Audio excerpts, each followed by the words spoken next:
So for June, acro strength. So this workout's new. We're breaking apart the way in which we do the cartwheel, front flip, back flip, front tuck, back tuck, and just focusing on that. So on a Saturday I have 3 classes, 2 are acro, which go through all of those, and then there's the one in between. It's kind of the acro strength mixed with the pull-push legs, like handstand split routine, which is a mixture of the gymnastic strength. So this routine is just to develop the cartwheel. So it's a pull-push legs designed to improve your cartwheel.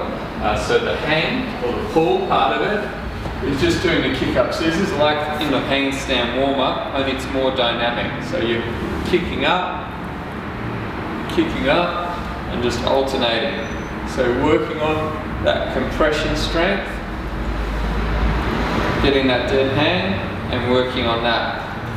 Then for the handstand kick up, you're just not trying to kick up too high, just working on that force, getting that nice lockout. You can use the wall so it feels a bit safer, and you just tap the wall. So you're not trying to handstand, but you're just trying to alternate and get that nice full split, and get used to loading the shoulders and not letting them collapse.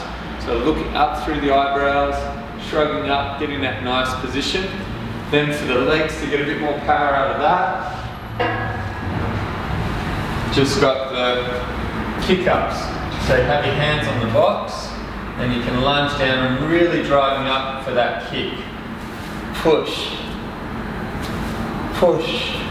So you might do 2 to 3 each side. It's power based, and you're really trying to get that explosiveness and push up through the legs into that split position.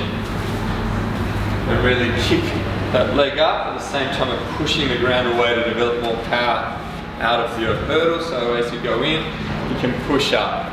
So what you want is all of that to come together so you can work into that nice cartwheel and get that nice kick up, and then use that reach down and have that flexibility. So that's going to be this month's one for June. So getting 4 rounds of those, 30-second on the hang, 30 on the kick up with the hands on the ground, 30 on the legs, 30-second rest.